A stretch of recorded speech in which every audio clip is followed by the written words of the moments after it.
All right, I've got Clyde Kusatsu on the podcast today. How are you, Clyde? Well, thank you. Yeah, so you played in Star Trek, did you, Yeah, I Clyde? did 3 episodes in Star Trek Next Generation as Vice Admiral Nakamura, who Wow. went to the Space Academy with Picard, Captain Picard. We were Eh, classmates, but I outranked him.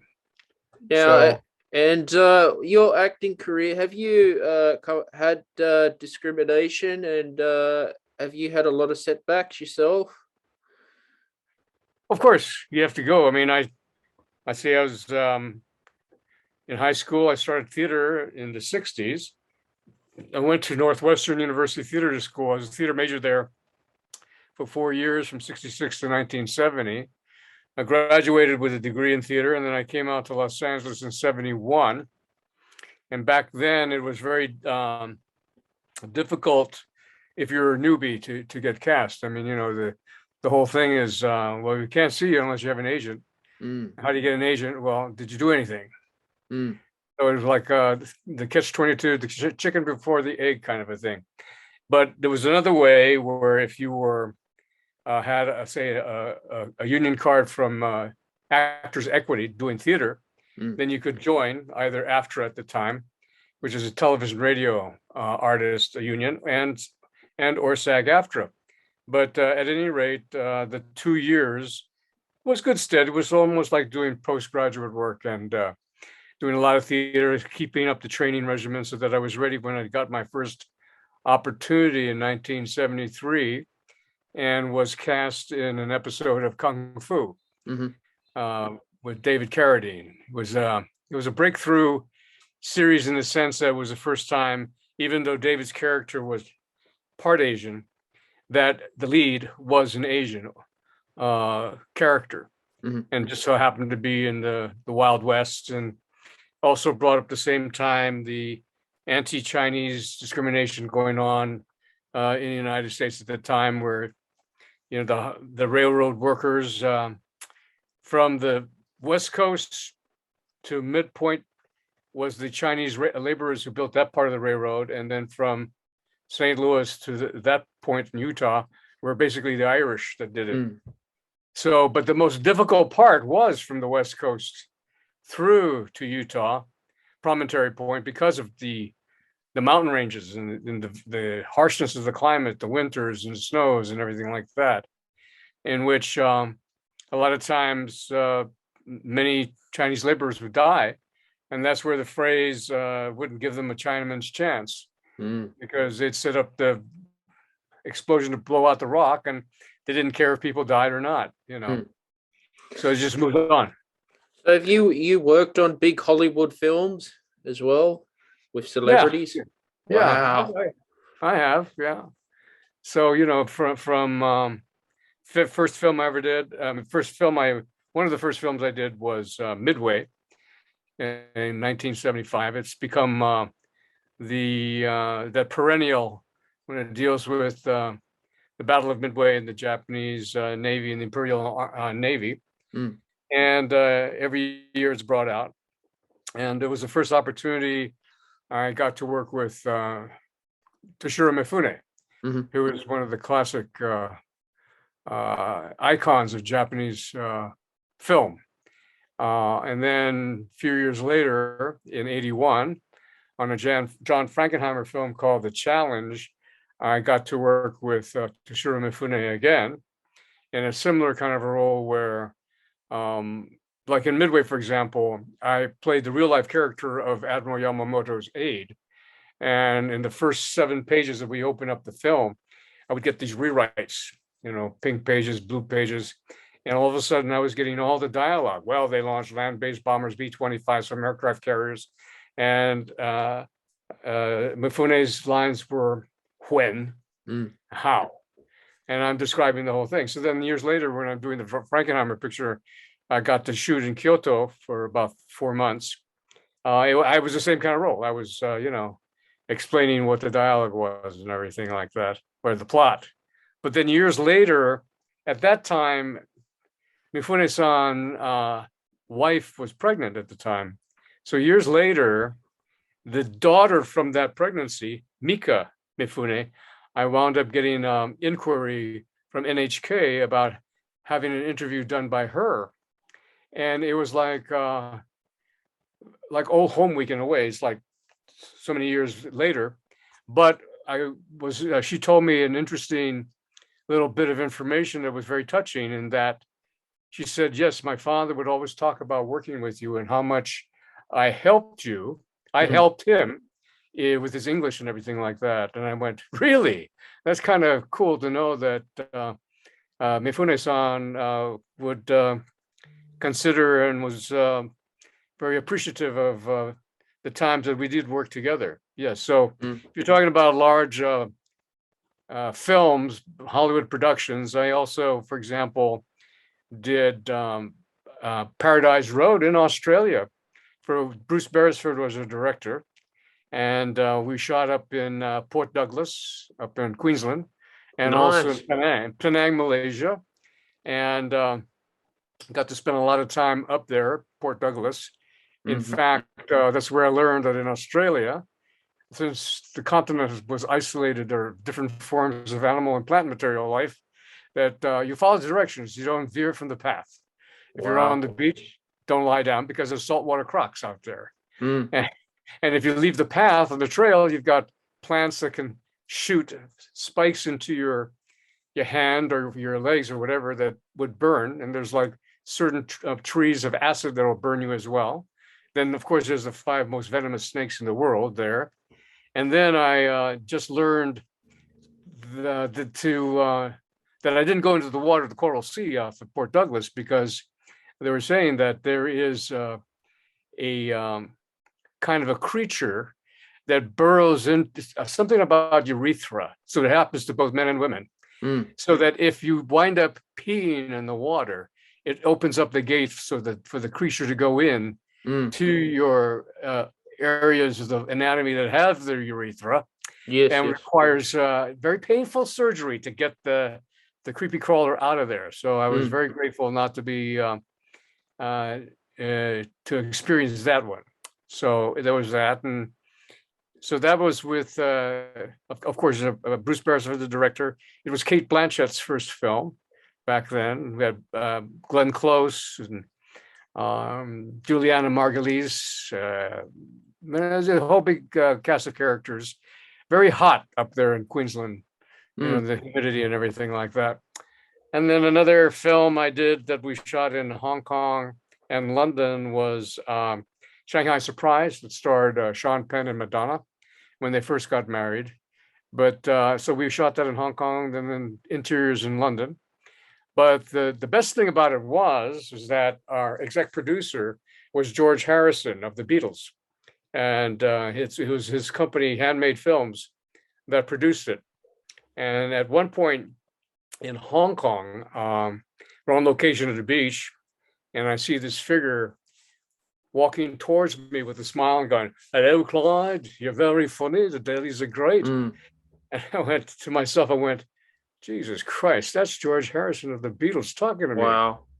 And so I said, well, thank you, George. But, I got to tell you, growing up with your music, that was it. And then he just said, oh, yeah, well, that was another time, wasn't it? We got to move on with our lives, don't we? And then he was carrying at that time, of course, like a Walkman. And I said, what you got there? He said, well, I'm writing a movie. Would you like to hear? And I said, sure. So he put the earphones in there. And I thought it would be like sort of like piano tinkling or, guitar or whatever. But it was full blown production because, of course, he's got his own recording studio in his home. And he'd have people like Eric Clapton or other people come in and lay a few tracks, and then you synthesize it all together, And then he just said, well, I'm writing the music and I hope Madonna will sing one of the songs. But of course, Madonna never did. But that was an experience. And so, I'm very fortunate in my career to be able to have traveled the world on location for different things. From like in Mexico, down in Tuxtepec, where we did volunteers with Tom Hanks and John Candy. We were down there. And then a few years later, I was down in Mexico City doing, it was a 2-hour movie pilot of The Librarian, which was a thing that was on TNT. I don't know. I think it's been released around the world as one of the librarian films. And of course, one big film I did in '04 that Sidney Pollack directed had Nicole Kidman and Sean Penn. It was called The Interpreter, which took place in New York City and dealt with the United Nations. And I played Chief Wu, who was the head of the United Nations security there. So what was cool about it was the first time a movie was allowed to shoot on the grounds and within the UN itself. I mean, even when Hitchcock attempted to film in there, he was denied. So then when he did North by Northwest, he could only steal a shot of Cary Grant and meeting Eva St. Marie of a taxi cab outside of it. That was the closest he got. So like the sets that were in my scenes were all there at the UN. So we shot that on a Saturday and Sunday. And it was around the time, one day it was all of a sudden, everything was on lockdown because it just so happened there was a security talk. It was the Iraqi war was going on at that time, so, and but then the workers at the United Nations didn't care for our president at the time. So whenever George W. would be speaking there, they'd take a cigarette break or lunch break and turn off the mics, speakers, so they didn't have to listen. Wow. And so, but it was working with Sidney Pollack was great as well. I've been very fortunate to work with a lot of well-known directors and very good directors, like Wolfgang Peterson, when we did In the Line of Fire with Clint Eastwood way back in '92, I believe. I think I was very fortunate in '92. I wound up doing 6 different films that just so happened in '93 were released, like Made in America, Rising Sun, In the Line of Fire, Dragon, Wow. The Utilise Story. For a while there was like the joke was I was having my own mini film festival going up there and everything. Because I looked up your IMBD profile. You've done a lot of work. Did you play an American Pie, or did you get close to the role of No, I was Pie? the English teacher in American Pie. In the In first fact, one. originally I didn't know what people were talking about because at the time I did it, it was this casting director said, "Will you do me a favor? These 2 young brothers are doing a film called East Grand Forks High, dealing with high school. And would you play the role of the English teacher?" I said, "Yeah, sure, great." It was Chris and Paul Weitz who went on to do more. And at any rate, I went on the set, and all of a sudden these 2 young kids really came up and says, "Geez, thank you very much for being able to." I said, "Fine, you're welcome." And so you did it, and I did it, and all these younger people there had no clue what it was going to be. I didn't know if it's going to be a small independent trying to find a place. And then a few months later, there was all this talk in town about American Pie, American Pie. I had no clue what it was. And a friend of mine, Will Hoy, who's an editor, went, "Dude, you're in American Pie, man. It's going to hit big." That was a good movie. And it did hit big, It was. I saw it. It was a good movie. Did you get into the second and third, or was just the No, first? this is the first one. Just the first one. It's like sometimes you take advantage. You always have your ear to the ground, so to speak. Like I remember there was another little film called Harold and Kumar Go to White Castle. And it didn't do too well when it was first released. But it was one of these project films that on cable and DVDs, it just was huge, which led them to do Harold and Kumar Escape from Guantanamo. And so my agent said, "Well, they're looking for Harold's parents, and there's not much in the scene. I think the dad has maybe 1 line, and the mother has maybe 2 lines or whatever." So I went into audition. And they said, "Look, just combine all the lines together, And they said, and he said, you sure you want to do this? It's just kind of a tiny kind of a role." And I went, "Hey, this is the potential of being a franchise because of Harold and Kumar Go to White Castle." So that's what I mean by having your ear to the ground. And what may seem a lot of people not familiar, you kind of have an inkling it might hit, So wound up, we went to Shreveport, Louisiana to shoot it.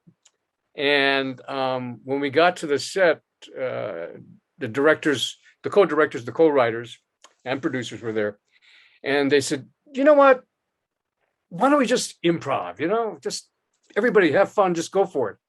And we just did. It was terrific because everyone was trained to do that, and in essence, what you see in that film is what we improved, and they kept most of it all in. Mm-hmm. So, and it really worked. And the reason why you do it is like kind of a cultural icon. We're going, hey, you were Harold Kumar, you were Harold's father on the thing. What happened in Harold and Kumar Christmas? I said, well, no, that axed out. That didn't go there. But it is what it is. And sometimes it's kind of fun just to be part of a franchise or a series of films or television, and upon retrospect, as I look, I'm in my 48th year now in my career, in front of the camera or behind the mic.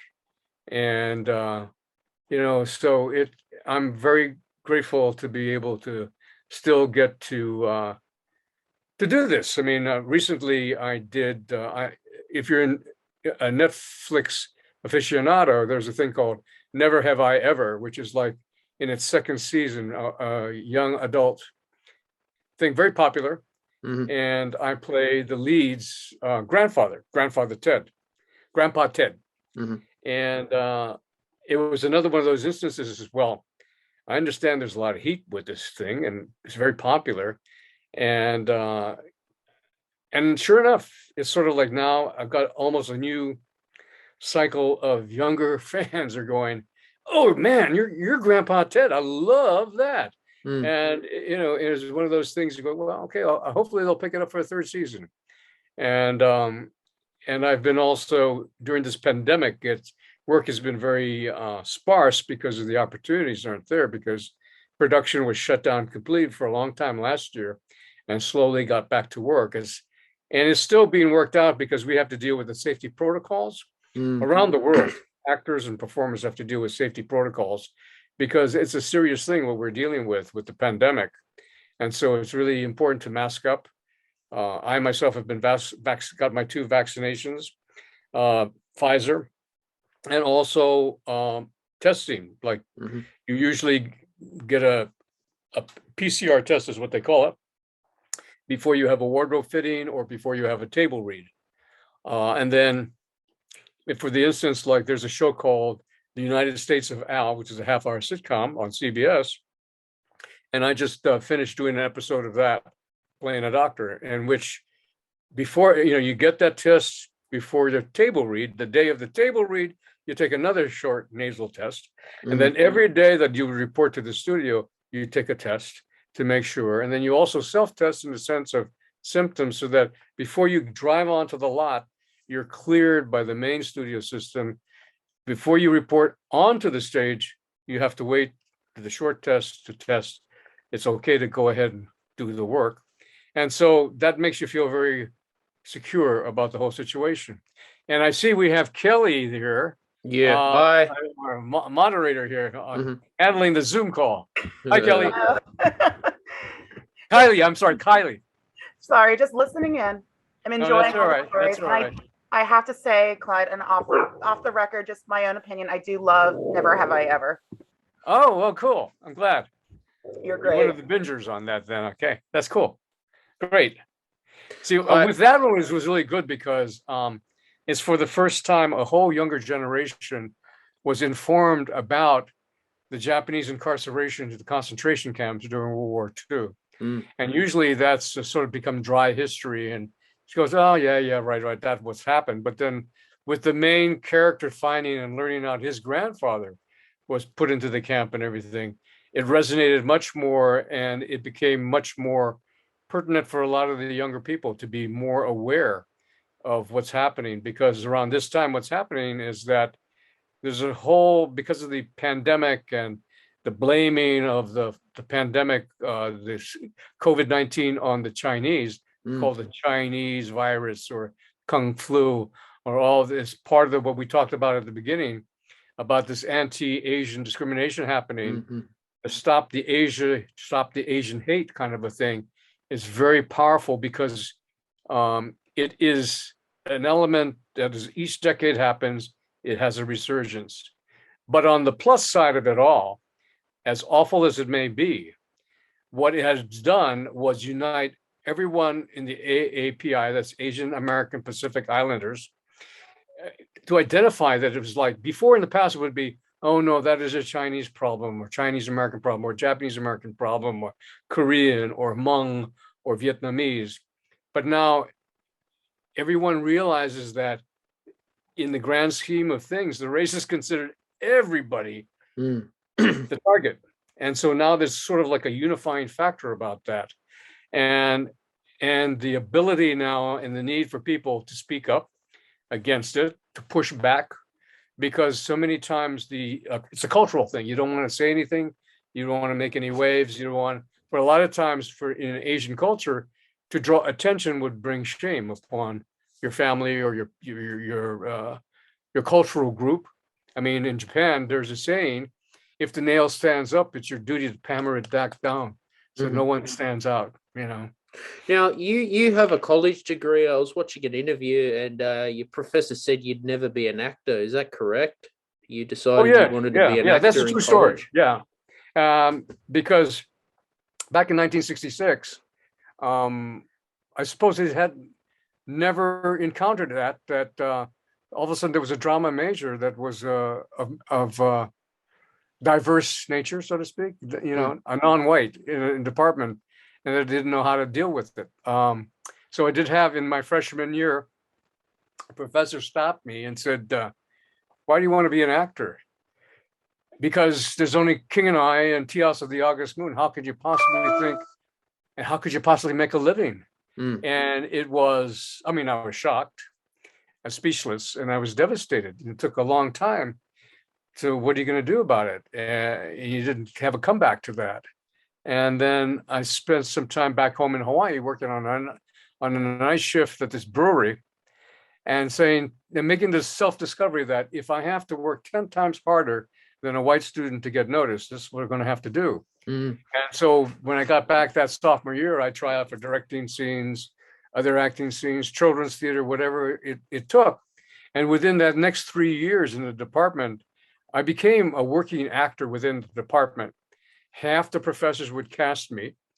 Half the cast, those professors who wouldn't cast me, would hold me up as an example of the opportunities that students have to be working in theater, you know. And in the meantime, in the summers, I did summer theater in Aspen, Colorado, Michigan City, Indiana, Grand Lake, Colorado, doing what we call summer theaters, doing like, say, 6 shows. And all the roles that I played in summer stock and at university level were character roles. None of them ever were Asian, but that was great training ground for myself because you learn to be a disciplined actor, and you understand that that's where I am. I mean, I once had my senior year, a younger Black actor say, it doesn't bother you. I said, what? He says, because you're oppressed. I said, what do you mean I'm oppressed? And I would ask my friends, said, Bill said I'm oppressed. Do you think I'm oppressed? And my other friends would go, what are you, crazy? You're one of the workingest guys in the department. How can you be oppressed?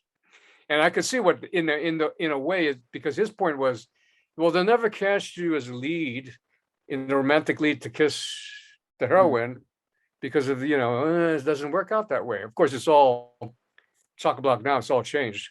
But back then, it wasn't until I got to Hollywood in 1971 where all of a sudden I became an Oriental. That was the old term for Asian. And that before it became Asian American. But at the same time, I'll tell you a little anecdote.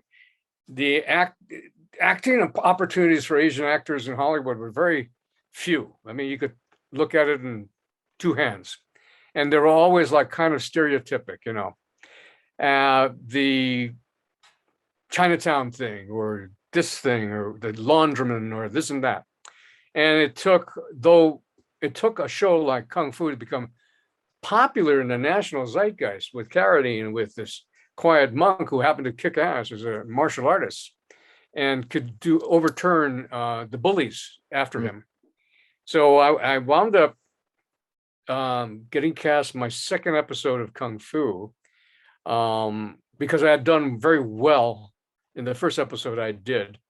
And they didn't have that many classically trained Asian actors in town. In fact, myself and another guy were probably the only ones. I mean, I once had a casting director in Kung Fu see me come into the office and says, "There you are," grab me by the hand and take me down the hallway and open the door and says, "This is the guy I'm talking about. He can talk." You know, a lot of times they would cast to what the people look like, and then because they couldn't act, they just put the voiceover later on in looping, in dubbing, in post. So at any rate, I wound up, my second TV show was as a guest star, and I was played a middle-aged, so they grade me. That wouldn't have happened today. But after the first rehearsal, before we were to shoot, the director said, "Oh, Clyde, you're sounding too American. Can you give us an accent?" And, you know, your hackles run up and you're ready to have that chip on your shoulder activated. And I went, "No, hold on."